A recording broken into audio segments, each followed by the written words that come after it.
Can I start? Okay, I know, Christina, I will be inviting you shortly. I think I just want to get a steer from the technical team that we can go live. Okay, thank you. Thank you, Aggie. Awesome. You will just give me a few minutes. I'm just waiting for a steer from the team.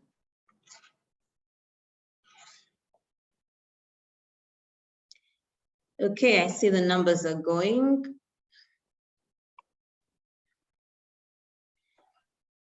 Okay, so good morning, good afternoon, good evening, wherever you're joining us from. You are welcome to the premier webinar of the Africa Dialogue series that is being led by the Alliance for Green Revolution in Africa.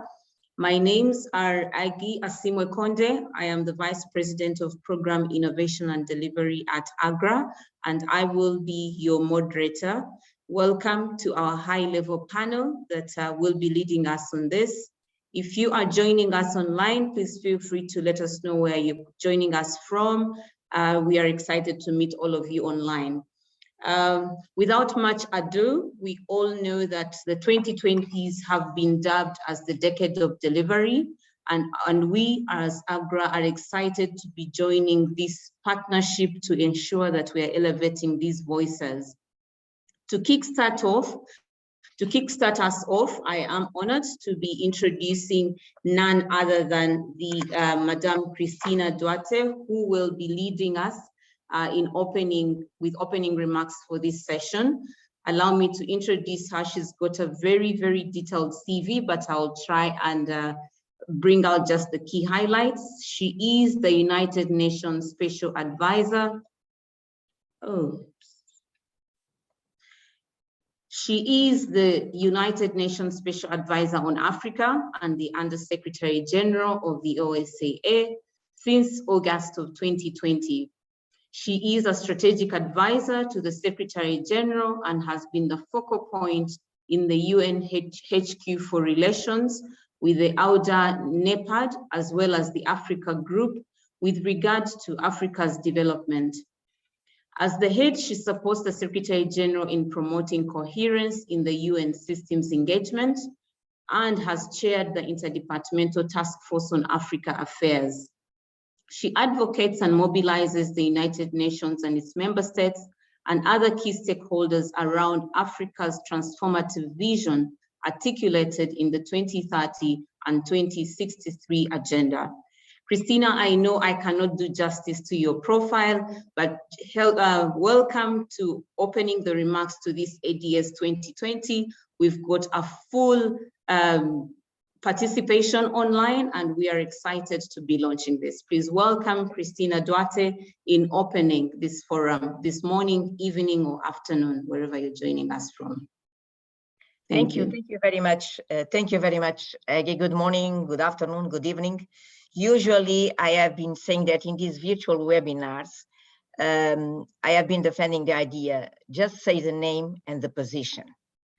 If someone else wants additional information, you have just the internet available and they can go there and get the additional information. Thank you.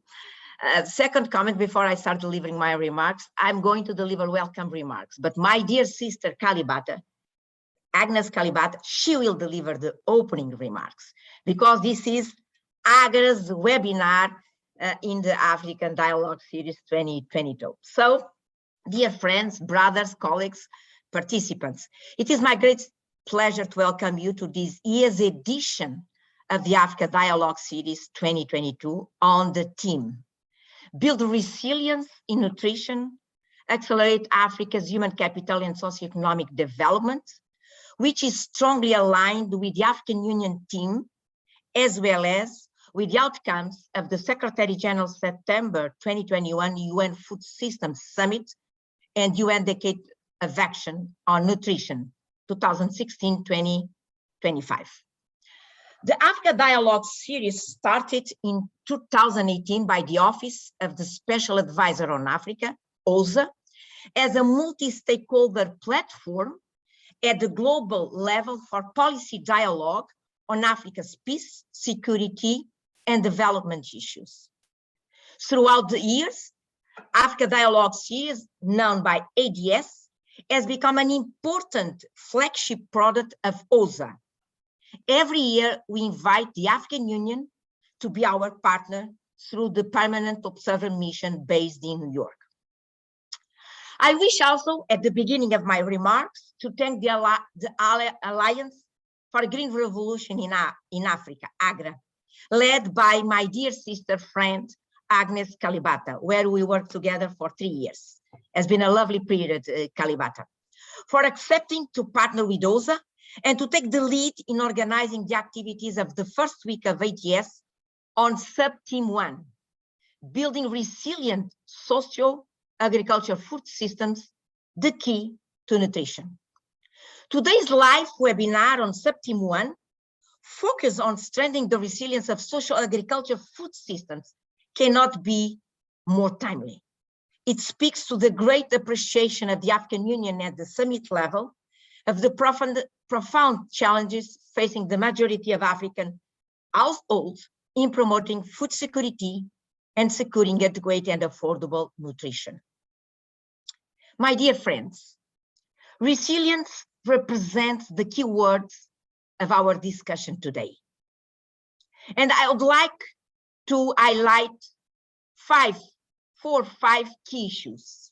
First, we need to understand that resilience, more than a function of macroeconomic stability, is a function of income redistribution policies, where national budgets and associated resource allocation are at the center of the challenge.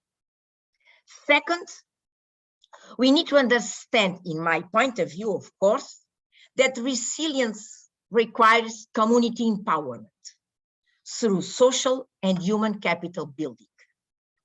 Third, we need to understand that to build the resilience goes beyond crop diversification, irrigation spread out, productivity increase, agriculture yields, but it involves food systems that are, above all, socio-ecological systems. Fourth, we need to understand that food systems are more than value chains, where social and human capital assets are critical in addressing the non-monetary dimension of poverty, and consequently to build capacity in terms of absorption, recovery, adaptation, and transformation, the four dimensions of resilience. So we can say at the end of the day that resilience is the bridge from fragility and vulnerability to preparedness and capacity to either shocks and ensure availability and affordability of food and universal access to nutrition, particularly for the most vulnerable. We are fortunate that today's discussion on resilience of agro-agriculture food system is led by AGRA, which is uniquely positioned to bring to the fore diverse and multiple perspectives on challenge, opportunities, and the way forward. AGRA's perspectives are strongly derived from the reality on the ground and drawn upon success stories that were made possible through genuine partnerships, collaboration, and working with all stakeholders, including smallholder farmers, local governments, community leaders, civil society, private sector, regional and international organizations, and national governments. The way I see AGRA's, Egi and Kalibata, you have been building a strong broker within the food systems in Africa. My dear friends, crisis provides us with opportunities. An opportunity to change course, to accord due attention to the agriculture sector, and to provide adequate support to smallholder farmers. It is to be noted that the third CAADP biennial review report, 2015-2020, indicated that only 4 member states out of the out of the 51 that reported on the thematic area of enhancing investment finance in agriculture were on track. 4 out of 51. Furthermore, we cannot strengthen resilience without tackling climate change in Africa. African countries cannot continue to face the worst effects of climate change, including drought, desertification, land degradation, loss of biodiversity, and changing rain patterns in the absence of adequate international support and against persistent gaps that are looming over the fulfillment of climate finance commitments. To move from climate change victims to climate adaptation winners, let me repeat, to move from climate change victims to climate adaptation winners, we need to embrace long-term thinking to tackle transformative solutions. And resilience is the way to go. Thank you. Thank you. Back to you, Aggie. Very much, Christina. I think you've set the tone at a very high pace, and we thank you for those very, very elaborate comments that actually now nurture in our keynote speaker, who needs no introduction. Thank you for the guidance as well. I will not introduce our speakers. The profiles have been uploaded in the chat, like you said, so I will only call out the names and ask you. But for this particular keynote, allow me to give one intro line. Because I think since Agra is leading this week, it deserves a little bit of introduction. She has been at the helm of Alliance for Green Revolution for the past 8 years. And to your comment, Christina has been leading efforts to have inclusive agriculture transformation, reaching out to over 10 million smallholder farmers directly. And I think as the past UN Special Envoy on Food System Summit, we cannot have any other better speaker to help us understand the complexities, but also the opportunities that will ensure that we are indeed solving for these issues. So please join me in welcoming none other than Dr. Agnes Kalibata, the President of Alliance for Green Revolution, to give her keynote address that will inform the comments that will be coming from the panel. Over to you, Dr. Agnes Kalibata. Thank you, Aggie. Thank you for those introductory remarks. I guess you could not resist the introduction part, but thank you. It's really good to see you, colleagues. Thank you, Christina, for giving us the opportunity to partner with your institution and to really provide leadership and be able to call out some of the challenges that we are living with under these difficult circumstances that our continent, but also the world, is facing today. I'm pleased that what we are saying here today, the conversation we are having here today, is aligned to the theme of the African Union on strengthening resilience and nutrition for food security on the continent, with a focus on strengthening agro-food systems, health, social protection systems, and accelerating the acceleration of human, social, and economic capital development. I'm also happy to see that the conversation we are having today actually builds on the work we did in the Food System Summit, especially on the work of the Action Track 1, ensuring access to safe and nutritious food, and the work of shifting to sustainable production patterns, but also building resilience for vulnerable communities, which was Action Track 5. The shocks and stresses that Africa has endured over the past few years really start in the last 5 years. We saw, if you live in Kenya, you've seen locusts, you've seen fall armyworm, you've seen climate change, you've seen droughts as a result of climate change and floods, but also you've seen now more recently the increasing prices that are exacerbated by the challenges we have in Ukraine. And of course, you've lived through COVID. So imagine you are a farmer or a small business trying to survive in that environment. Chances are that if you survived the first crisis, survive the second crisis, it's going to be very challenging to survive this particular crisis we are sitting in the midst. We already knew from COVID-19 that lots of communities were thrown off the ability to be able to to feed themselves. COVID-19 exposed unbelievable vulnerabilities within our communities, irrespective of where in the world. But also we know that the biggest culprit of all this probably was nutrition. The fact that families could not afford to put the right type of food on the table for children. And this has, of course, led to what we saw translate into the 811 million people that were reported by FAO in their last report, and the fact that over 2.3 billion people suffer from food-related insecurity. That, of course, the challenge is that of the 150 million people that are suffering, kids that are suffering from malnutrition, 90% of those are in Africa or Asia. So the vulnerabilities that were caused by COVID-19 are probably going to be nothing compared to where this Russia-Ukraine crisis is going to leave us, given the fact that 60% of African countries actually import food from Russia and Ukraine area, and a significant part of our fertilizers come from that area. And right now, as we speak, fertilizers in most of Africa are 80% over the cost which they were last year. So the biggest challenge is going to be how production is going to be impacted in the next few years. But when you look at all these crises, I was surprised to see, looking through some of the reports I'm getting, that Africa's biggest challenge is actually the frequency and the velocity of climate change and droughts. If you're in West Africa, you're experiencing droughts near every other year or near every year. If you're in Eastern Africa, you're experiencing alternative droughts and floods.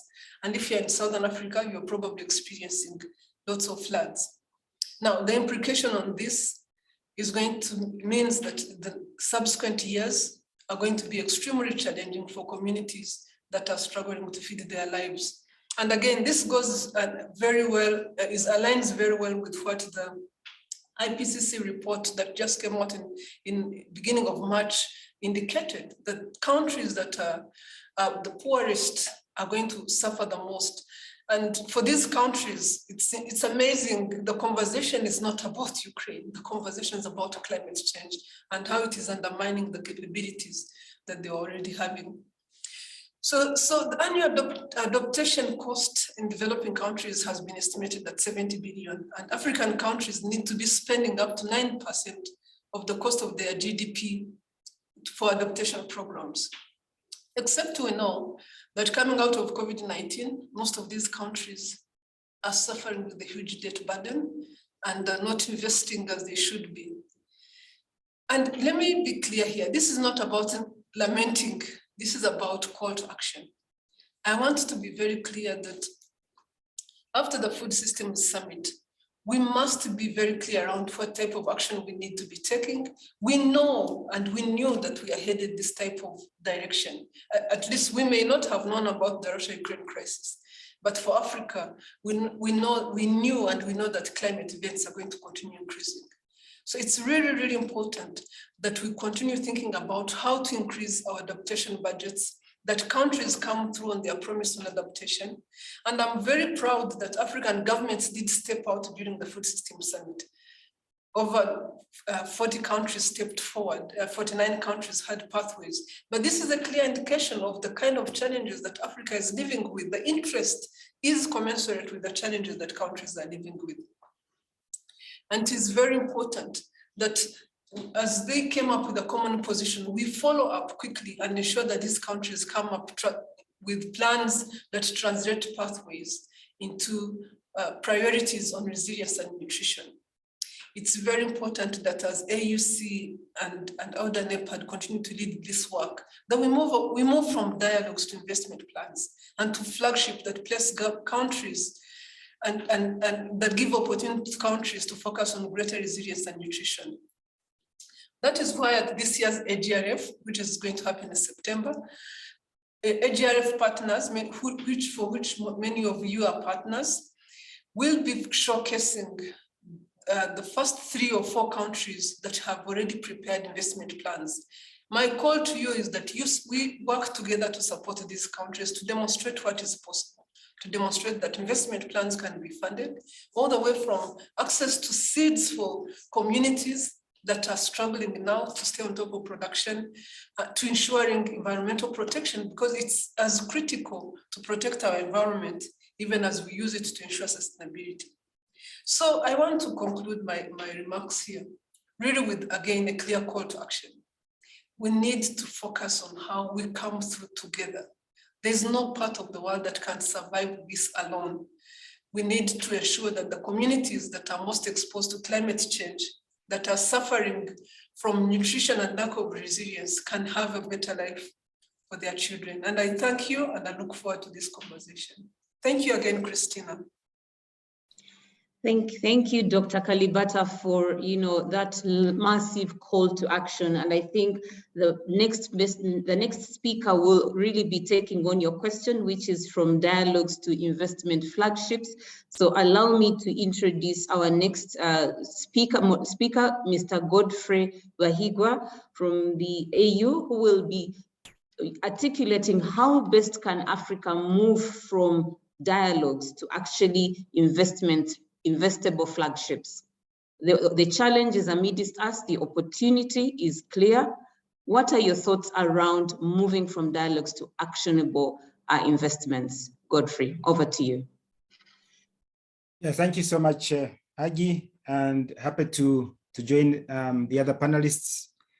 I bring you greetings from Her Excellency Ambassador Josepha Sako, who was meant to be making the address, but unable to do so because of other commitments. So she requested me to represent her in today's webinar. So thank you, Agra, for inviting the African Union Commission to give these remarks. And both Christina and Agnes have really given some of the background information that I meant to highlight. So thank you to both Christina and Agnes. But that said, still I'll run through very high-level summary of what they as well said. I think now we all know the African food systems are very vulnerable to the different shocks that Agnes has very well articulated, whether it is internal shocks within our food systems, pests and diseases, or even conflicts and wars on our continent that displace hundreds of millions, of our people from production areas. They have also touched on the external shocks to our food systems, COVID-19, as well as the Ukraine-Russia conflict, and then also the climate-related shocks, especially droughts and floods. All these combine to create an untenable situation on the continent with regard to our food systems, and we urgently need to work together to address them in a meaningful manner. And I was also happy to hear Christina actually quote the findings of the third CAADP review report. It means people are paying attention to what the continental monitoring and reporting mechanism is producing. So in addition to one statistic that she quoted on financing, let me just highlight maybe two more. First of all, this report was adopted by our heads of state and government in February this year. And overall, the continent is not on track to meet its own commitments by 2025. However, 20 countries are making some progress, and that is good, but it's not enough for building resilient food systems.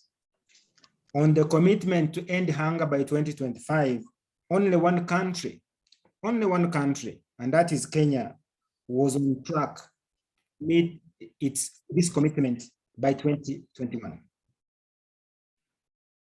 On the commitment to spending 10% of the public expenditure, Christina has highlighted this, that we only had 4 countries that were on track in 2021. On raising agricultural productivity, remember the commitment was to double agricultural productivity by 2025, which is the very means of raising food production on this continent. Only 7 out of the 51 countries that reported were on track. So the quick summary of all the findings, of course, there are many more findings in the report, which has is based on for the 7 indicators. The quick summary of the findings is that Africa is not investing enough in agriculture and therefore not producing enough food to feed its people. And little wonder that hunger and malnutrition remain high on this continent. We have to invest more in the sector. We have to produce more food if we want to see better outcomes in terms of nutrition, in terms of reducing hunger, in terms of creating jobs for our people, and in terms of building resilience.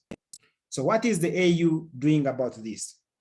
In line with what we are known for, we continue to advocate among our member states to develop policies and strategies to implement the continental declarations and decisions that our heads of state and government take collectively. And in this particular case, we are talking about 3 key ones. We're talking about the CAADP Malabo commitments from 2014. We're talking about the game-changing pathways in the Africa Common Position to the UN Food System Summit in September 2021. We're also talking about the ministerial declarations on the impact of COVID-19 in 2020. So we are not short of the declarations and commitments that our heads of state and government have made. We just need to support our member states to translate these into policies and strategies within their national agriculture investment plans for implementation to get results. Secondly, we are also advocating with our member states, among our member states, to sustainably boost food production. This sounds like something very basic, but it is very fundamental. And we have seen, because of the impact of the Russia-Ukraine conflict, the vulnerability of our economies and our dependence on food imports. Some of these statistics were not clear to us until we had this conflict. We need to produce more food, especially of the staples that we consume on this continent, including substituting wheat and sunflower that we import from Russia and Ukraine.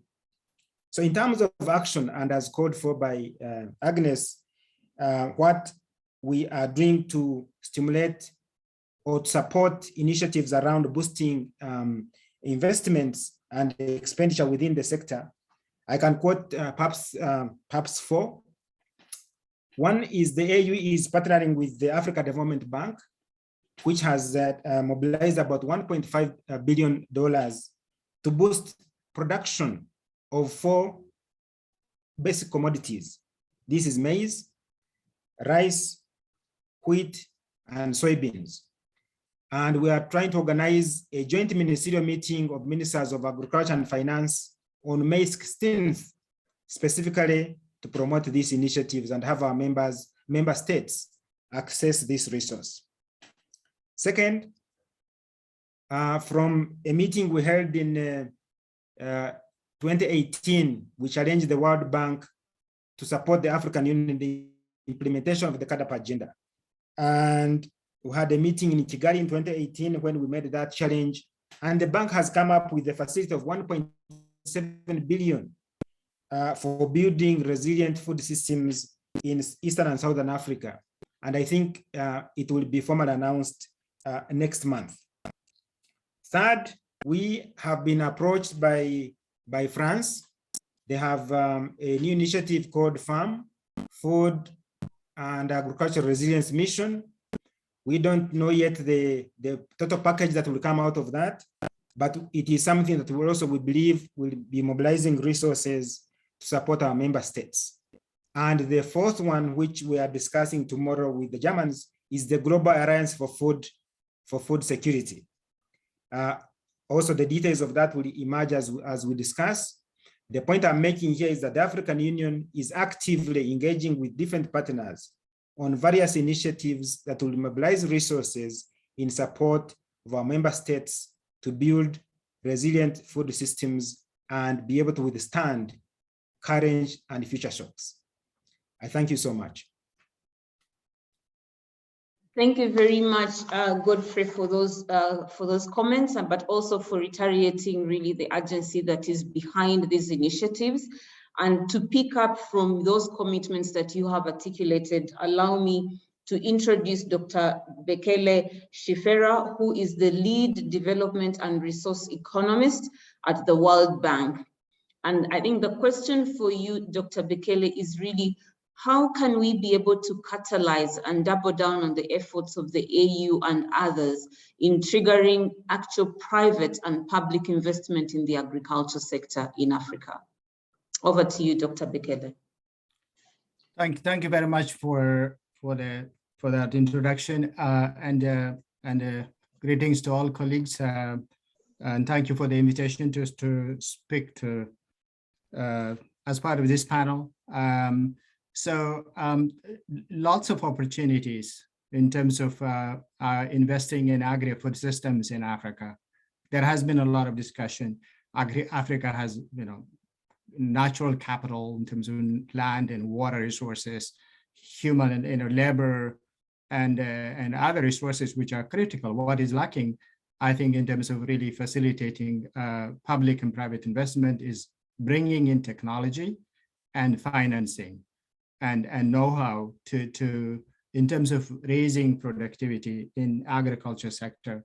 Many people have really talked about ways of making agriculture sort of a treasure trove for creating a new generation of millionaires and billionaires in Africa, and yet we are not seeing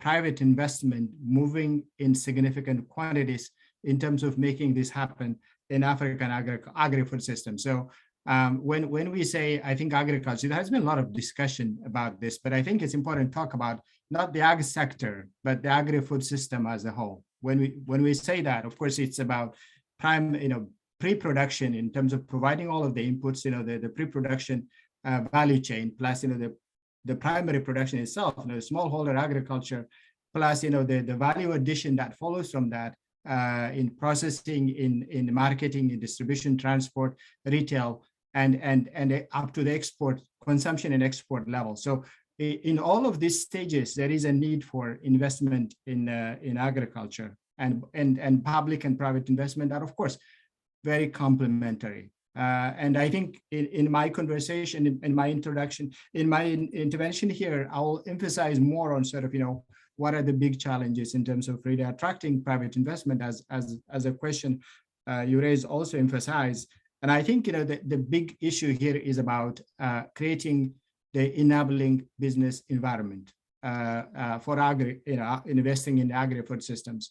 And of course, for this, the big challenge is that agriculture and agri-food systems in Africa, especially in what is called sub-Saharan Africa, are seen as very risky and unprofitable and uncompetitive, and sort of in a globalized economy that we have, it's seen as less competitive, unprofitable, risky. And it's considered risky partly because smaller agriculture is is a small scale, etc., traditional. And in addition to that, infrastructure is missing, and in many ways also, I think in today's Africa, we need to think about peace and security. There are many situations where peace and security is a big challenge in terms of actually attracting private investment, FDI, foreign direct investment into African agriculture. So changing this, is critical in terms of attracting private investment into agriculture. So when we talk about, the enabling business environment, it's about both the hard infrastructure in terms of like investing in roads, transport, power is critical, and irrigation. Only about 4 to 5% of agricultural land in Africa is irrigated. Irrigation is critically important, and we need mechanization as well. So that infrastructure is critical. On the soft side, we need to, of course, from these are sort of the roles of the public sector. The public sector needs to be bringing in R&D sort of investment in research and development has been sort of lagging a lot in many countries, despite, of course, the commitments from Maputo and Malabo and all of that in terms of CAADP, raising productivity that my colleague Godfrey has talked about as well. And extension systems are so weak in Africa, and sort of emphasizing, and I think in revitalizing the extension systems is extremely valuable. And the policies and regulations that are important for raising productivity and for the markets to function properly are critically important for bringing in the private sector. And of course, in the context of climate change, there are other types of challenges that are important also that public sector needs to be providing. This include, for example, issues related like soil data, weather information, and issues about market access and market information are also very important for the private sector to move in. And I think one critical challenge also when we talk about really private investment in African agri-food systems is sort of a thorny issue, and of course intimately linked to agriculture productivity itself, is land. Land is a major issue in terms of investing in agri-food systems. And it's such a thorny and difficult issue because, in the past, immediately following the 2007-2008 food crisis, there was a lot of interest in investing in land in Africa. There was sort of, the land grab. You may remember the stories about land grabs and a large amount of capital moving into African agri-food systems in terms of really investing in large-scale, agriculture in primary production activities in different countries. Unfortunately, that didn't go well in many cases, partly because of many reasons. Partly because some of these investments in land were done in areas where actually infrastructure was lacking. You cannot be actually raising productivity in extremely remote areas. And that infrastructure is lacking significantly, and the private sector cannot necessarily be able to improve productivity in those kind of systems. And in addition to that, the social and environmental impact assessments were not properly done on that kind of land in terms of really making sure that these systems are inclusive. They don't lead to significant amount of displacement of local people, indigenous communities, etc., in those types of lands. So in terms of attracting large-scale investment in African governments need to be thinking about improving the security of land and access to land as well as security of land, but at the same time also provide information about social and environmental impacts of investing in such land. Because land is critical, and impact assessment and involvement of the communities, the people who are actually currently utilizing that land, it may not be actually idle. That land may be still utilized by some communities. And I think proper assessment of that situation and providing alternative means for those communities in terms of actually vacating that land is particularly important. So land is so critical, both for small and medium and large scale investments in agriculture, and for creating the right environment for providing adequate amounts of land. Secure rights, property rights to land is critical for encouraging private investment in agri-food systems.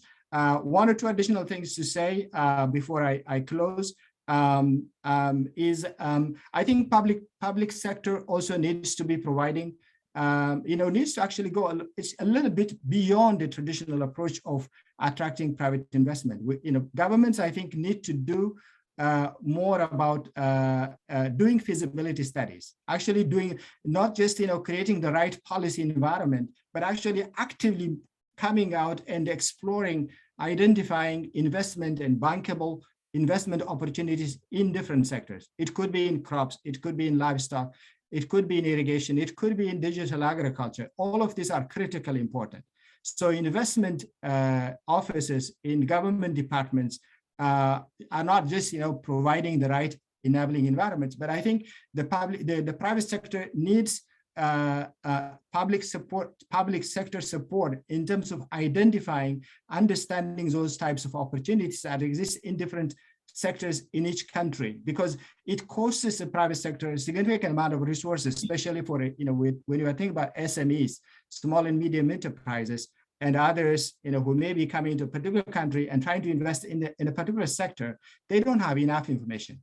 So the way to bridge that gap is actually providing, a detailed list of or inventory of investment opportunities that exist in different sectors. And this feasibility studies, the public sector covering some of these things, analyzing the financial returns, risk-reward trade-offs, and also preparing the enabling conditions for private investment to happen in each of these different sectors, and actively following to make sure that the private sector moving into these sectors would be able to actually do this would be critically important. And for certain types of investments where the private sector cannot actually do it because of certain constraints, then the public sector could actually jump in and provide, if you like, subsidies or public support might be needed in terms of actually making that reward risk trade-offs attractive for the private sector to actually invest in certain sectors.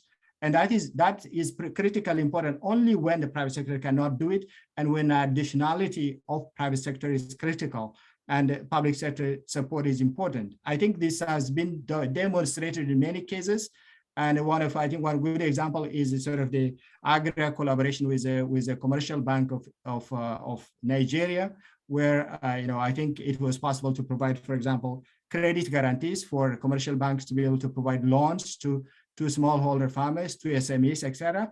And I think this kind of approach is critically important in terms of unlocking private sector investments in areas where additionality is clear and public goods opportunities are important in terms of raising productivity, food security, nutrition are critical, and also resilience to climate change. And so when you have all of these benefits from private investment, then a public-private partnership is critically important to unlock that opportunity.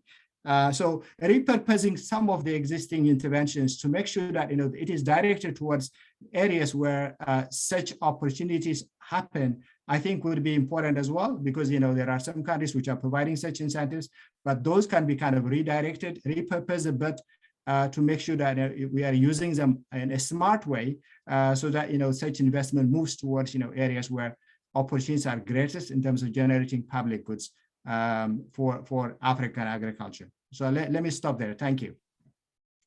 Thank you very much, Dr. Bekele. And really, you do bring to the fore the urgency for governments to really think about investable opportunities, which I think also mirrors some of the issues that we had from the keynote and the opening remarks, but equally challenged by the constraints that governments have in actually coming true to their commitments.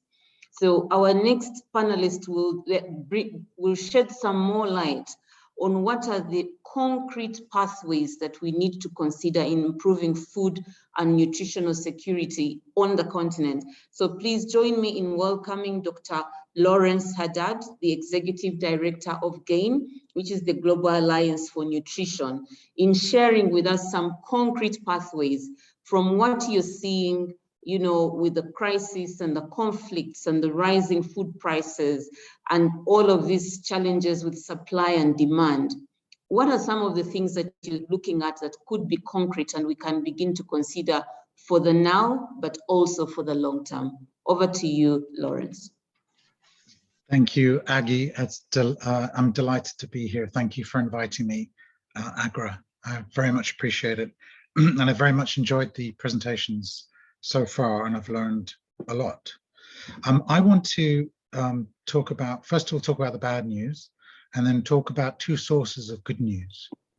So the bad news, we know this, hunger numbers in July of last year, FAO announced hunger numbers have gone up by 20% between the middle of 2020 and the middle of 2021. I'm nervous about what the numbers are going to be in the July 2022, Sophie. I think they will probably go up by another 10% at least. We also knew last year that 75% of Africans could not afford a healthy diet. This is only going to get worse because of the Ukraine invasion by Russia, which has disrupted trade policies, trade flows, has led to massive price increases in fuels, fertilizers, and food, also massive increases in the price of borrowing, which affects debt repayments, and inevitably has resulted in absolute and real declines in income. We don't have estimates from the World Bank yet. I haven't seen them. I'm looking for them, of poverty increases, but I imagine they're going to be very substantial indeed. And this is really worrying, because all of this from Ukraine, the Ukraine invasion, comes on the back of a massive income shock from COVID. If you look at the 2007-2009 shock, if you look at the Arab Spring uprising shock, those were massive shocks, but they didn't come on the back of a massive GDP decline, as we've seen with COVID. More bad news is that pre-Ukraine, only if you look at the Global Nutrition Report, you'll see that only 6 out of 54 African countries were on target to meet their stunting goals in the World Health Assembly, only 6 out of 54. And as Godfrey and Agnes and others and Christina have mentioned in the latest biennial report from CAADP, which is pretty recent, I think it was last autumn, only Rwanda is the country that's on track in all 3 biennial reports. Yes, 24 other countries are making progress, but only 1 is on track. So that's the bad news. And I think, Agnes mentioned that this isn't just about what African governments can do. This is about what other governments can do. And I think because this Ukraine crisis comes on the back of the COVID crisis and is also there's a strong drumbeat of the climate crisis. And I noted Agnes's concerns about, well, not her concerns, but the concerns of the governments in Africa about climate, and drought, and floods. I think there's a strong case for debt cancellation from some of the creditor countries, and I hope they'll look very seriously at that. The good news is that there's lots, as Bekele suggested, there's lots of room for maneuver for African governments. Even though money is tight, there's a lot that can be done on the policy front and in repurposing existing resource flows. So let me just take it in terms of food availability, and I'm talking about nutritious food availability, nutritious food affordability, and nutritious food attractiveness. So Aggie said, what are some concrete things that can be done? So first thing is, many governments in Africa and all over the world spend a lot of money on agricultural subsidies, but often the subsidies were designed for conditions that existed 50 years ago.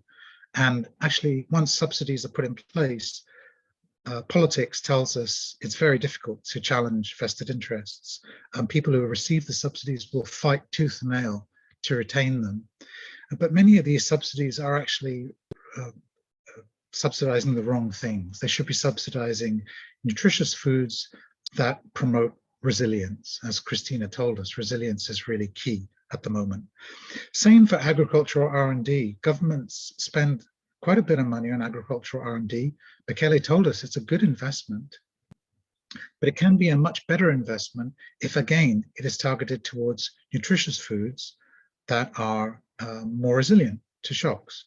We know that the benefit cost ratios in Africa to investing in nutrition are in the range of 16:1 as a median, half the countries being greater than 16:1. Every dollar invested in nutrition yields at least $16 in economic returns. Public procurement, I'm still on availability. Public procurement of food for schools, hospitals, armies, social protection programs. Again, public procurement policies tend to be stuck in the context of 30 or 40 years ago. Introducing more nutritious foods that promote resilience, again, can have a massive impact on the well-being of the population and of the economy. So there's lots of things that can be done on the availability front. Repurposing subsidies, repurposing ag R&D, repurposing public procurement, just to name three. On the affordability side of things, one key obvious thing to do is to focus on reducing food loss. Gain's own work in Nigeria and other African countries show us that food loss is incredibly high post-harvest. It is in the fields, but also post-harvest, and relatively simple technologies can be put in place, such as reusable plastic crates, to reduce loss of things like tomatoes from farm to market by a half. Echoing some of Bekele's comments about small and medium enterprises, they find it really hard to get access to innovation. The cost of a patent in Kenya is 13 times the average GDP. The cost of getting a patent in the USA is 1/3 of average GDP. The cost of getting patents in Africa for innovations is just much too high. And even if the cost were reasonable, people don't feel like the patent will be enforced. So changing patent laws to enable SMEs in Africa to innovate around nutritious food is really vital. Also, getting private sector funding to SMEs is very difficult. There's the impact investment market is assessed to be $200 billion globally. About 18 billion of that 200 goes to Africa. Of about 5 billion of that 18 billion goes to agriculture and food. And we estimate again about 200 million of 200 billion goes to nutritious food in Africa for domestic consumption. That's not nearly enough. And a big part of that is the institutions are missing to get that finance to SMEs. But a big part of it is timidity timidity by the development finance institutions that see things as potentially riskier than they are. And even if they are risky, I agree with Bekele, the public sector, whether it's governments or development agencies, need to be more activist in helping SMEs and others develop investable propositions with strong pipelines and strong business models to make them attractive to private sector investment. So there's a lot of money out there that's not going to SMEs, and it could if we could just get the de-risking right and get the investable propositions right. Finally, on attractiveness of nutritious food, I was in Tanzania a couple of years ago with walking around looking at some of the GAIN projects in Tanzania. And we were looking at this vegetable that was growing everywhere. It was, turned out it was a highly nutritious dark green leafy vegetable. Those of you in nutrition know that those are like gold dust when it comes to nutrition, readily available everywhere, very affordable. Why is this not being consumed? It used to be consumed 30 years ago, not being consumed now because it's considered to be goat's food. It's just fallen out of favor. Clothes go through fashions, ideas go through fashions, and foods go through fashions as well. So here's a massive opportunity to develop orphan crops, neglected crops, underutilized crops, call them what you will, that are highly nutritious, highly affordable, but for some reason or another are not attractive. There's an opportunity for entrepreneurs to reboot and reframe those foods as superfoods. So that's the first bit of good news. The second bit of good news, and I'll finish up, Aggie, very quickly. The second bit of good news is I think the repeated shocks that the continent and the world have been subjected to since the fall of the Berlin Wall. And remember, there have been so many of them. There was the Asian financial crisis in 97, 98, Y2K at the turn of the century, 9/11, the global financial crisis, the Middle East Arab Spring, uprisings, and now the latest one. Each one of these tells us that actually this isn't the end of history. Volatility is kind of the new normal, and we need to just build our food systems to be able to be resilient, to be able to cope with and deal with and keep functioning in the face of all this uncertainty. And so on top of all those concrete actions I've outlined, policymakers and businesses and everyone needs to be aware of 5 different diversities. Remember, diversity is kind of the insurance policy for everybody against uncertainty.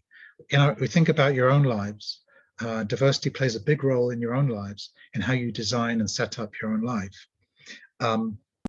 Where formal insurance is absent, diversity is the best informal insurance. So we need to have diversity, and the Ukraine crisis has made this crystal clear.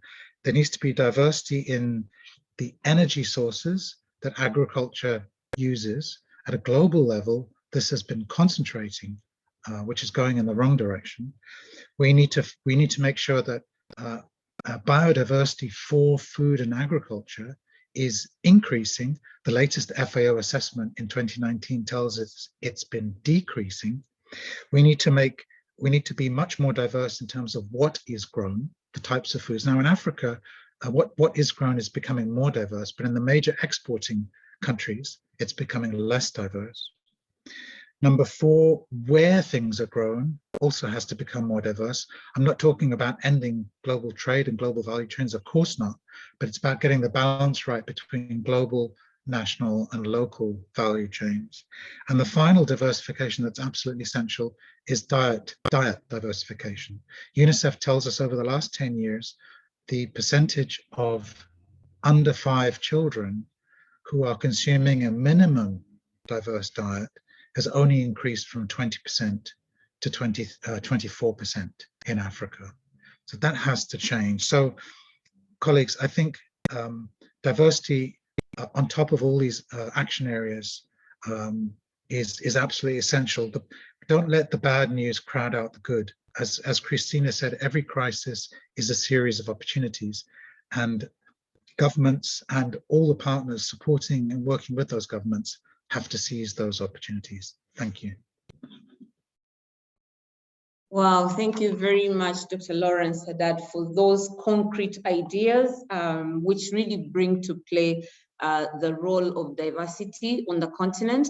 And I will be introducing next Dr. Jimmy Smith, ideally, who should be able to help us narrow down some concrete ways in which we can ensure that Africa is indeed ready to leapfrog the innovation pathway and ensure that we are building for these diversities. So please join me in welcoming Dr. Jimmy Smith, the Director General for International Livestock Research Institute.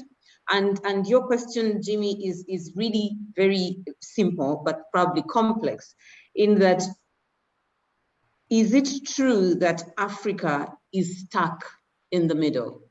How do we bridge the gap between the innovation challenges and limitations, but also not waste this good crisis? Share with us some very concrete examples from where you're sitting on how we can increase our diversity and solve for this problem using innovation as the center for agriculture. Over to you, Dr. Jimmy.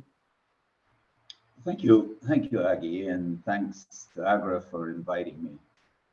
Good morning, good afternoon, good evening to all who've joined.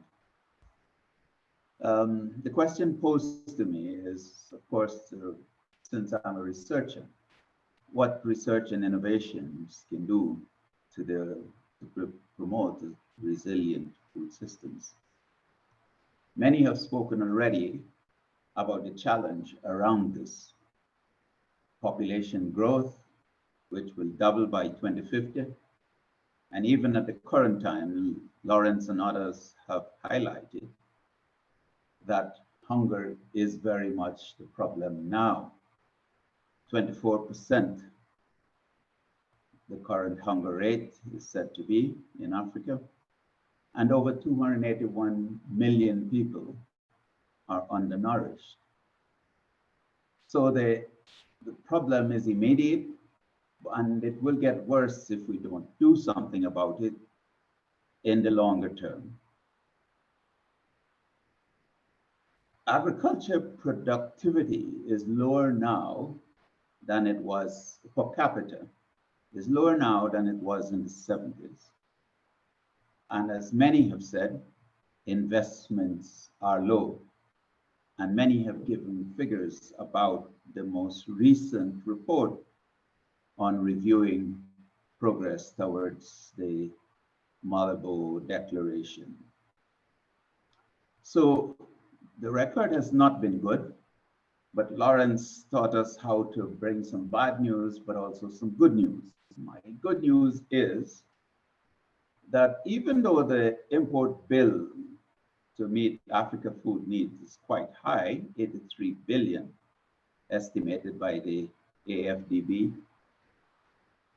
we also export out of Africa about $35 billion worth of produce. So the capability to produce and export is there. And the African Free Trade Area will give us additional opportunities with respect to trade. So we have the opportunities to tackle this problem. And as Bekele already said, it is the one place in the world which can respond to its demand challenge by bringing more land into production. There is more land available in Africa for agriculture that can be used sustainably. If we apply, and I see my, can you hear me? Yes, we can hear you. I saw some signs that things were not going well. Okay, so if we apply science and technology, including, as Bekele said, irrigation, we can respond to these challenges. So how should science and technology do so? First, some things that it must respond to very directly. It is not just about meeting aggregate demand for food, but also meeting consumer requirements, as Lawrence and others have already mentioned. So we must respond to consumers' need for total quality foods. One can be fed but not be nourished. So we must ensure that our science and technology innovation continue respond to this need of more nutritious foods, fish, vegetables, livestock, and as Lawrence said, we should not ignore the orphan crops. A key goal for science and technology must be to raise agriculture productivity. This already is enshrined in the CAADP portfolio. Productivity of crops and livestock and fish are quite low on the continent. We must increase this productivity. And by doing so, we do three things simultaneously. We increase aggregate supply of food to the market.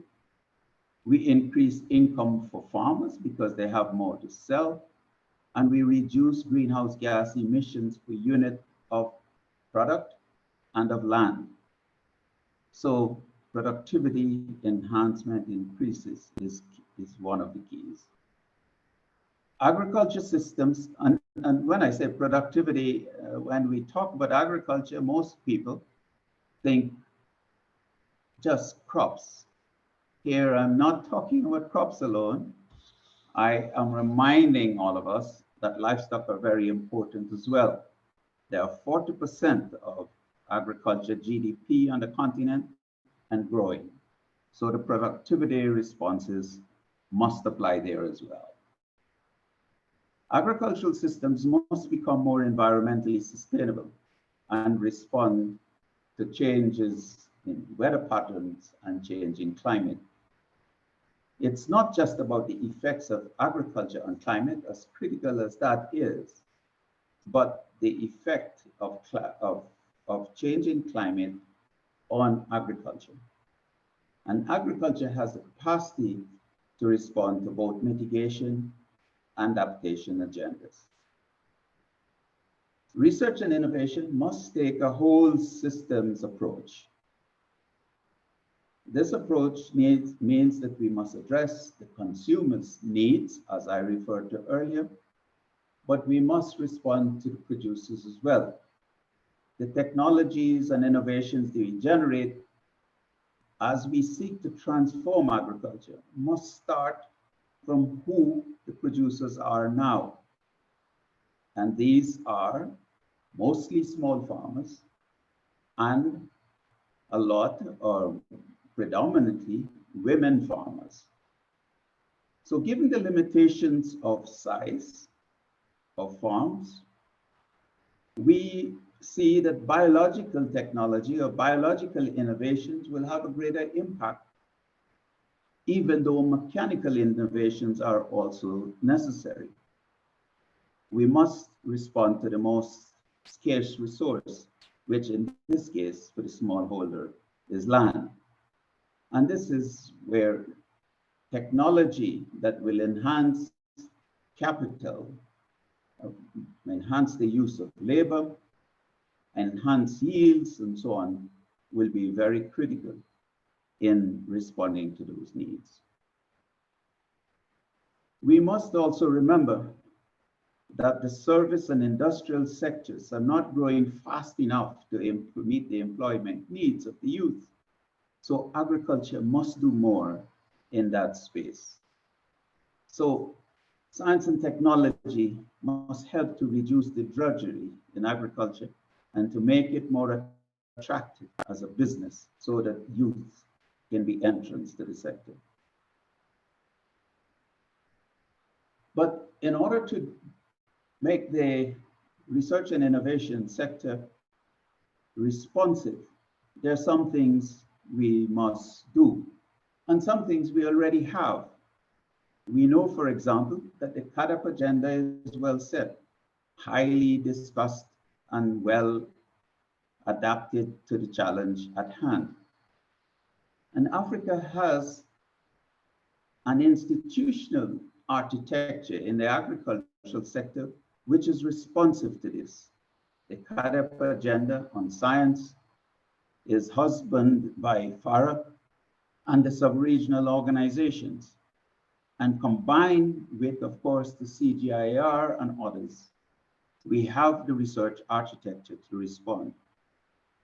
But we must have some additional things. We must ensure that the agenda responds to good foresight and targeting. We can't do everything everywhere. And there is need to build the capacity of researchers in aggregate numbers and in capabilities. The current population is relatively small and aging. We must overcome the continent's phobia to advance biotechnological applications so that we can use new techniques such as gene editing and other possibilities for agriculture. We must also deal with the phobia of GMOs, which, as we know, after many years, over 35 years of use and studies, no deleterious effects have been found in human consumption of such foods. So let's at least move to precautionary principles and replace the outright bans. But in order to do all this, we get back to where we started. We need more investments in research and innovations so that the potential of Africa can be unlocked and we can move from where we are and meet the demands that we must do over the, not only presently, but into 2050. Thank you, Adi.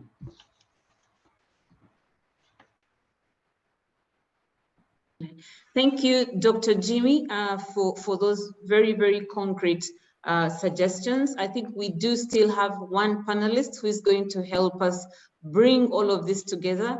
Robert, it was intentional to call you last, but we will also be coming back to the panel with some very, very clear, concrete learnings. What have each of you learned from each of the other speakers as your 1 minute call? So Robert, allow me to invite you to speak to us about the challenges that Africa is facing, but also the opportunities. What are the affordable opportunities that you see that can be able to be inclusive, but also build resilient food systems? So over to you, Dr. Robert. Dr. Robert is a director at the Office of Agriculture, Research and Technology from USAID. Please join me in welcoming him. Over to you, Dr. Robert Bertram. Thank you, Aggie, and I'm glad we're going to come back to connect across the group, because I think it has been a very informative morning. Each person has brought a specific viewpoint that's been very relevant.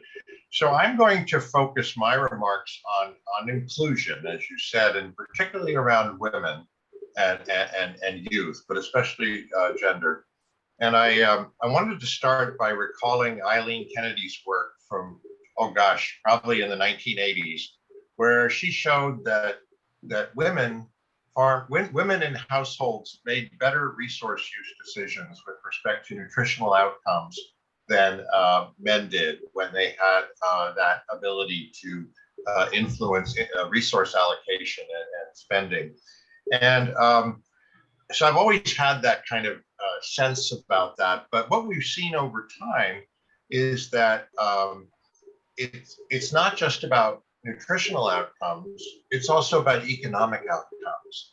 So for example, when Feed the Future was stood up, the US government's food security initiative, following the 2008 food price crisis, which we perhaps are heading into another now, seems like it, we came back and we had two high-level metrics there. One was poverty, the other was child stunting, to reduce them both by 20%. But the difference at that point was that women's empowerment was seen as critical, not just for the nutrition outcomes, but very much and very central for our economic outcomes. So that's what I'd like to really talk about. And this understanding was not limited to USA. That's in 2011, the FAO State of Food and Agriculture stated that equalizing access to agricultural resources for women could reduce global hunger for up to 150 million people. And so, you know, this is that additional evidence on that kind of assertion has been coming. And just last year, there were a series of UN policy briefs that looked at case studies in specific African countries and saw that confirmed that women's empowerment increases productivity, competitiveness, and inclusive growth. So a few thoughts on this. One is intentionality. If we're not thinking about inclusion, we risk exclusion. So that's just a byword for us. The second is that the glass is half full. It's actually not half full, it's probably a quarter full. But in other words, we can do better. And then for these understandings, data matters. So we need to have really good data about inclusion of women, especially, but also when we can of youth. And so this is, and we see data enables us to know how we're doing. So for example, we looked at our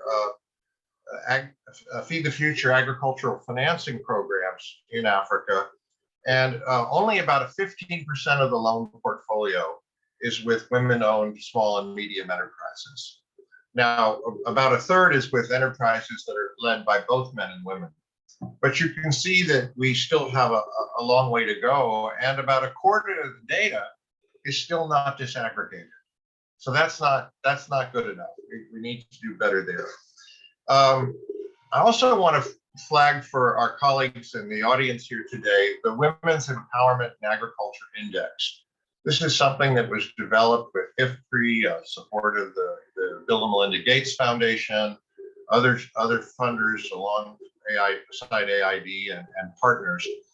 And we have been applying it in all of our Feed the Future program partnerships with countries in Africa and elsewhere around the world. And we look at both, that index looks at both men's and women's empowerment. And it can really help identify gaps, but also exploit strengths, because it helps us understand where the opportunities are as well as where some of the challenges are. And I'm glad to say there's an abbreviated version that's been developed that's more nimble and easier to use and less expensive, less data intensive, but still very significant in terms of the findings with regarding the inclusion of women in agri-food systems. 58% of self-employed people in sub-Saharan Africa are women.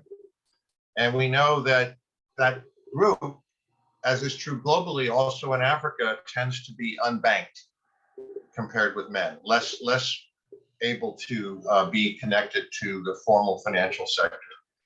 And we found some studies that 70% of women-owned enterprises are underserved or unserved in terms of financial services. So this is a gap. And others have referred to this investment gap. And we see this even when we look at the level of individual smallholder farmers, not enterprises per se, but farm enterprise. That even there we see about a 10% differential between men and women having access. So I think one of the takeaways from this that I would like to suggest is that we try to think about the whole ecosystem of the food system. So many of you know the award program, African Women in Agricultural Research for Development. That's getting at the science piece. But we also know that women actors in seed systems are critical. And they're especially critical for reaching, women seed entrepreneurs are especially critical for reaching last mile farm families. And we've seen some wonderful work in the last couple of years that shows just how effective that's a more informal smallholder focused system was in Uganda and Rwanda in getting a new type of climate resilient being into the farming system and the food system. Another area that I know that AGRA itself has been a real leader in is extension, the village-based agents programs, where again, we'd like, there are women involved there. We'd love to see more of them because we know so many farmers are women. So having a woman talking to other women in terms of technologies, resource management practices, financial services, all of these things are opportunities for empowering this critical underpinning of the agri-food system. And also, we're excited about our work in PIADA that's promoting inclusive agricultural transformation in Africa that others are funding as well, partnership with AGRA and many partners in supporting Value for Her, which is a digital marketplace and a network of well over 1,000 women entrepreneurs. And there's opportunities for leadership skills. There's skills development, information and access. And I think it helps people, as I understand it, it helps people raise their sights. And that's, a colleague said to me, sometimes it's more about letting women know about the opportunities that might be there for them, and so that's true of all people, of course. It's not just, but we know that because of this gap that exists, we need to be especially focused on that in thinking about women. And we're also working with digital applications to empower smallholder farmers, women farmers. There's something by United Purpose, a women and women's community collectives in Senegal, where we are working with thousands and thousands of women and trying to develop gender equitable credit scoring that is a way to enable the further penetration of financial services into farmers And there's 36 radio stations involved. Activities are going out in the local language and information. So again, so many things that used to be so expensive to do, we can do more cost effectively now using communications tools and cell phone based platforms. And I guess, you know, I in terms of youth, I'm almost done. I will say that I think by opening opportunities for women, we open opportunities for girls.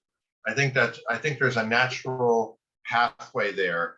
But I also think that young people in particular are driven by opportunity and opportunity to make money. And I think too often people think that agriculture is seen as not a positive career option. And yet we all know plenty of stories where people are doing very well through agriculture. And so I like very much that we have the Go Get Us prize that you at AGRA lead. I think in the deal room, we can be intentional about both youth and women in terms of the AGRA forum and bringing together investors and people with ideas. I'm also very excited about service provision. And this is people that go from community to community and they do harvesting or land preparation, or they aggregate output market supplies. And a lot of it's digitally based, and it's opening up, I think, opportunities for young people with both literacy and numeracy being advantages, and also just being more flexible in terms of where they work and such. Although again, there you see gender gaps emerge that you have to be thoughtful about as well. One other thing I wanted to put on the table, there's been some great work. You know, we heard about the lack of investment from Bekele, but there's been some great work about Africans who have moved to the cities and done well, investing back in where they come from. And you see this emergence of better endowed, maybe sometimes medium-sized farms and enterprises. And there's a lot of spillover there in terms of both technology and information access, but market access as well, that can actually benefit. There's some really good work by Tom Jane and others on this phenomenon. So I'd really like to understand what that bottom-up capitalization of African agriculture looks like, and how much women can be involved in that, both at the farm level itself, but also the business enterprises that emerge. And what we see is the sweet spot for that spillover in terms of technologies and markets and information is about 5-hectare farm. That in terms of a more invested farm where somebody has come in and invested money out from outside, but that has sort of an island effect that propagates amongst the neighbors. So understanding, I think, both the macro level economic factors, but also what's happening on the ground. And because there is so much happening, it's a very dynamic sector. It's the fastest growing part of the world now in agriculture.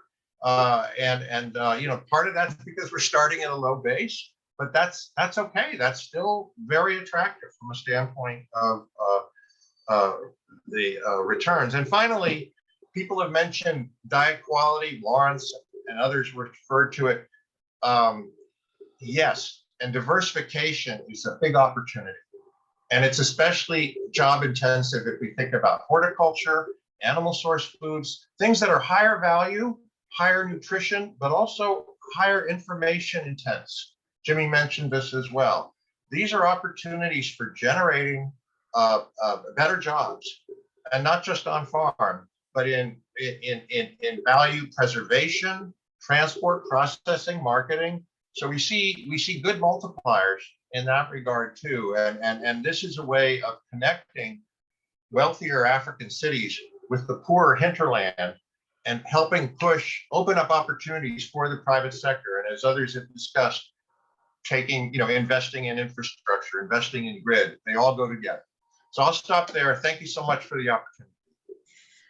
Thank you, Robert, for those very, very, again, concrete ideas on what we can do. So as we tend towards a wrap up, I am going to give my panel and panelists and keynote speakers one challenge. Based on what we have heard from each other because I know we've all been listening. I would like each one of you to tell us one thing you would like to commit yourself to that will amplify these dialogues to create long and sustainable solutions that speak to building resilient socio-agricultural food systems in Africa.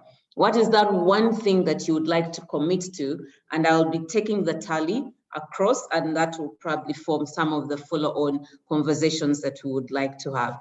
Let me start with Christine, who opened up a session. Based on what you have heard, what is the one thing you would like to do better? Just one thing. Thank you, Aggie. I'll be very, very quick. As you know, I'm heading the special office that supports me as an advisor. So we are essentially an office that deal with advisory, advocacy, coordination, and articulation. We are not an operational entity. We do not handle project programs as ACRA. Mm-hmm. So basically, I agree with my dear sister Kalibata. We need to move from policy dialogue to implementation. But implementation requires financing and allocation of resources. At the end of the day, reflect narratives. So I agree with Kalibata. Now it's a time to move to action, let's say to implementation. It's a time to move to implementation, but implementation is associated to allocation of resources, and allocation of resources at the end of the day is linked to narratives. So from me, from my standpoint as the head of OSA, I committed to build a new narrative for Africa. This is my commitment. A new narrative for Africa that first comes from Africa. And when we go into discussions such as energy and climate, you will see that indeed in the global arena, there is a need for a narrative that comes from Africa and about Africa in that arena. And this is what I commit myself to work hard for a new narrative about Africa, from Africa in the global arena. Back to you, Aggie. Thank you very much, Christine. And I think you have demonstrated this by, launching the Africa Dialogue series. So yes, I do support you in building a new narrative that is bottom-up and inclusive. So let me go to Dr. Agnes Kalibata. I saw you, listening very, very attentively across all the speakers. What is the one thing that stood out for you that you think as AGRA we can begin to also consider based on what the panelists have spoken about? Over to you, Dr. Kalibata. Thank you, Aggie, and really appreciate the engagement that I had from everyone.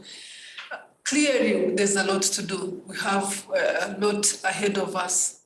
I guess one of the things that stands out for me is just how much, I don't know whether I got it wrong, but how much we are not looking at each other and saying, what do we harness from each other? How much are we building on each other's efforts? I just didn't hear enough of that. I had a number of things around access to inputs for farmers, how to support governments, all sorts of things. I think even just the institutions that are on this panel today have so much that is happening between them, but I don't know how much collaboration that we are doing so that we take advantage of each other's efforts and build on each other's efforts. Just to give you an example, very clear and simple example, AGRA works in the area of ensuring that farmers have access to seed, improved seed, with all these varieties across 18 countries. Lawrence and his team work on nutrition and fortified seeds and making sure that the things get into hands of farmers alongside other institutions, and so many of you.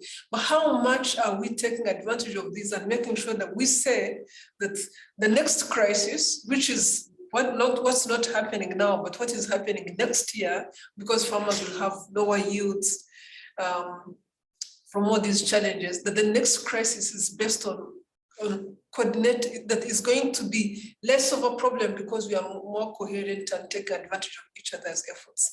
I just think that we don't do this enough, and I would just encourage all of us to look into the abilities and strength that we already have, because there's so much already among us. Excellent. Thank you, Agnes. And I guess that's why, you were the keynote speaker today. So I would like to challenge the rest of the panelists to speak to her comment. How much can we harness each other? And let me call on Dr. Godfrey Bahigwa to tell me, how can we leverage AU to make this happen on this panel? Over to you, Godfrey. One quick idea. Well, I think I'll take it from both Christina and Agnes around mobilizing for action. We have no shortage of ideas on this continent from what needs to be done. What we are short of is getting things done. And listening to various speakers, one of the key constraints is financing. And Agnes put it clearly that all these shocks that have hit our food systems, whether it is the fall armyworm, the locust, the COVID-19, and now the Russia-Ukraine conflict, have left our governments fiscally drained. And so one key commitment that I would like to make as African Union is that we shall be mobilizing our financial institutions and development partners to raise resources for our member states to access and augment or fill the financing gaps that they have to invest within agriculture and build resilient food systems. Thank you. Thank you, Godfrey, and I hope you will pick up also the investable opportunities, the scalable solutions that have already been tested amongst all of us partners that are on this call. Thanks a lot. So I'll quickly give 1 minute each for this call to action. So Dr. Bekele, could you please give us your 1 minute call to action? How can we harness the efforts from this panel to solve for the problem in Africa? Over to you, Dr. Bekele. Yeah, thank you very much, Aggie. So I think one issue here is really, I think, learning from the bright spots. I mean, I don't want to leave the impression that private investment is totally lacking in agri-food systems in Africa. As Rob was mentioning, there are lots of positive developments as well. There was a lot of discussion about the missing middle, the hidden middle, etc. in agri-food systems. Private sector investment is active. It is occurring. It is dynamic. The problem is that it is informal. It is small. It needs to be strengthened further.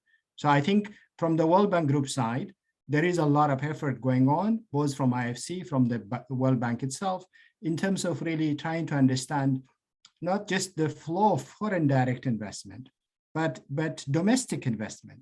I think the key here is really how to bring in that dynamism we need from SMEs, from the farmers themselves, and from the middle class, and from the citizens to invest in agri-food systems in their own countries. I think when you look at actually proportionally, the FDI is so small. It's about $3 billion a year. And much of it is in the in fertilizer and agrochemicals. It's not very much even in the production sector. So we need to be actually tapping a lot of that domestic capital itself from citizens to invest in low-lying fruits. A lot, for example, in livestock, in poultry, small, for example, on goats, sheep, fish. There are lots of fruits and vegetables. There are high-value opportunities in Africa where if financing and land policy issues are sorted out, I think there is a lot of possibilities for attracting domestic private investment in this sector. So from the World Bank Group side, there is a lot of effort going on in this. That collaboration we have with, I think, with governments and with AGRA and all the different countries, clients, that will be strengthened, and we will continue to understand what are the critical constraints for private sector investment, from domestic private investment actually to happen in the sector. So I think there will be more work to be done in this area. Thank you. Thank you very much. So I guess, Godfrey, you're happy over there. It begins to tick some of your boxes, but we do invite you all to the AGRF so that we can have concrete investable ideas coming through this particular year. So over to you, Dr. Lawrence Haddad. You had very succinct ideas. Which one can we partner with you and collaborate with more going forward? Thank you, Aggie, and thank you for the challenge. So GAIN has over half of our staff are based in Africa. We have offices in 7 different countries in Africa, and those 7 different country offices spent a lot of time over the last 18 months working with those 7 African governments to support and facilitate the food system dialogue processes that happened under the UNFSS that Agnes led so superbly. We supported the development of the national food system pathways, and our commitment is to support the implementation now of those pathways, including helping crowd and finance innovation and any technical assistance under the leadership of those 7 governments. And I think, Agnes is quite right. We all have to pull together because collective action is what's needed here. And the kind of collaboration that GAIN and AGRA have at the regional level, one example is we are co-running, I understand, Agnes, the deal room at AGRF in 2022, which is fantastic. But I think the real collaboration will happen at the country level, and it will happen in the context of those national food system pathways. Collaboration between AGRA and GAIN and the national government, but with a whole host of partners, because if we're not careful, the governments will be overwhelmed with offers of help from individual organizations. And that's why we must collaborate to reduce the transaction costs for the government, but also to maximize the impact of all the assets we bring collectively. So that's my commitment to AGRA and to the community. Thanks, Aggie. Thank you very much, Dr. Lawrence. I think that's well appreciated and embraced. This is the first of many meetings. We will take you up on this offer after this call. So over to you, Dr. Robert. What is your one idea for better collaboration in 30 seconds? We are running late and we still have closing remarks. So please, 30 seconds for you and 30 seconds for Dr. Jimmy, and I will be able to hand over to Mr. Ayub. Thank you. Thank you, Aggie. We're on the brink of another food crisis. Fertilizer prices, food prices are at record high. We hear a lot about the vulnerability of Africa, not as much about the opportunity. And, never let a crisis go to waste. And I think we heard perspectives here today that if we bring them together, can create a very powerful, positive narrative about African agriculture and agri-food systems stepping up to meet the needs of African societies and economies. Thank you. I commit to being part of that. Thank you very much. I see Christina is happy with that. I will also join her in welcoming that. So over to you, Jimmy. Over to you, Jimmy. Thank you, Aggie. And let me sign on with Christine and Rob, because the narrative is often so much gloom and doom and so on. But if we were able to create a better narrative, a more inspiring narrative, we would be able to mobilize more of all the resources, including financial resources that we need. And I think we all can contribute to that improved narrative that Christine and Rob just spoke about. So I could sign on there willingly tonight.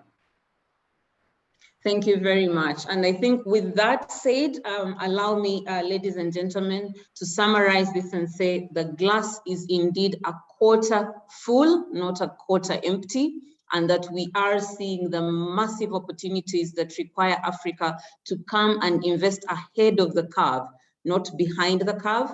And with those comments, this being the first of very many conversations, allow me to invite Mr. Ayub Zaid, who is the AU Observer Mission to the UN, to give us his closing remarks on behalf of Ambassador Fatim.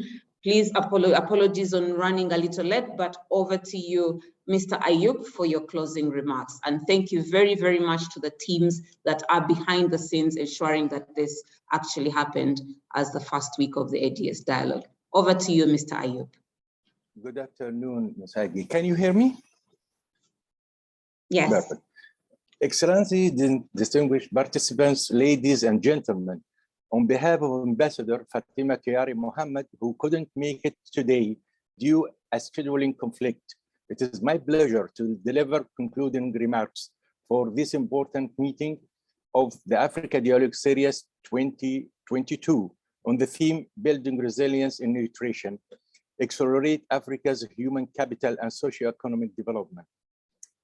The strong alignment between the ADS theme for the 2022 and the AU theme for the year demonstrates the growing partnership and cooperation between the two organizations in their advocacy work to mobilize international support for Africa. I wish to thank OSA and the USG Duarte for the continuing collaboration with the AU Observer Mission to the United Nations in organizing Africa Dialogue Series. I wish also to thank the Alliance for a Green Revolution in Africa, AGRA, led by Dr. Agnes Kalipata, for taking the lead in organizing the activities of the first week of the ADS on the sub-theme 1, Building Resilient Socio-Agricultural Food System, the key to nutrition. I believe that today's discussion and the valuable contribution of the distinguished speakers and panelists confirms that while the continent must tackle the COVID-19 pandemic, food security and nutrition remain the highest risk facing Africa. Africa must urgently strengthen its food systems as part of its efforts to recover from the pandemic and to build resilience.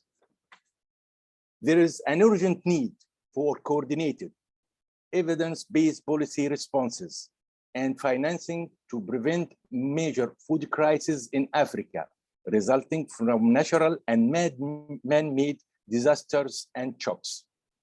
In addressing partnerships, cooperation, and technical support, we need to enhance coordination and integration of the support to improve the impact and result of these partnerships and to ensure alignment of support with national priorities with more emphasis on, first, move from production-centric approach to a holistic one that integrates supply, demand, market, and infrastructure.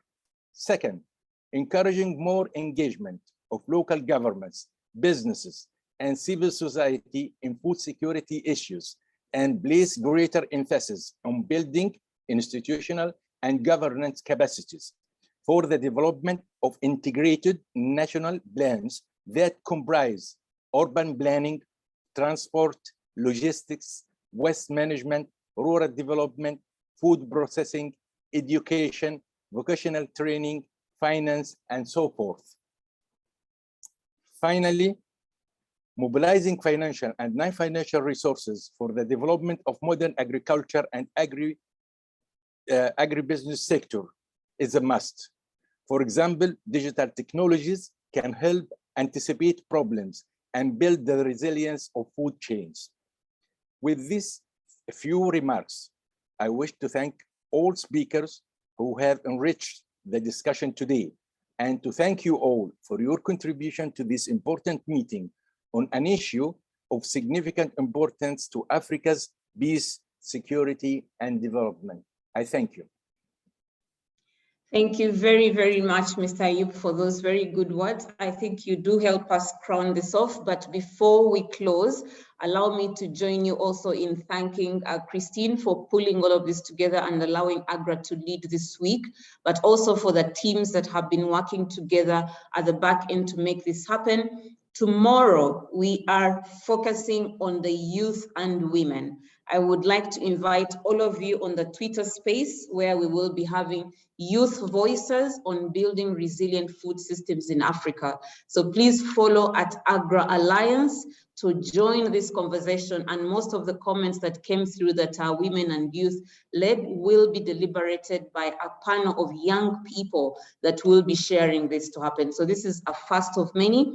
Like they say, the best time to plant a tree was yesterday, but the second best time to plant the tree is actually today. I am excited to see that we are all committing to planting that tree that is going to build a resilient, inclusive, and nutritious food system in Africa. Thank you all very much for joining us. Thank you, our panel, keynote speaker, and opening remarks for this really, really nice engagement today. There's a lot that we are left to do, but I wish you all a good evening, a good afternoon, a good morning from wherever you're joining us. It's been Agi Asimekonde from Agra. Au revoir. Thanks, everybody. So long. Thank you very much. Thank you, Thanks. Aggie. Thank you very much. Thanks Thank a you, lot. Aggie. Bye-bye. Thank you so much, panelists. You all. Agra. Thank you. Thank you. Thanks. Thanks, Thank you, Christina. Christina. Thank you, everyone. This was really great. Thank you, Aggie. Thank you very much, It Agnes. was a pleasure. Very good.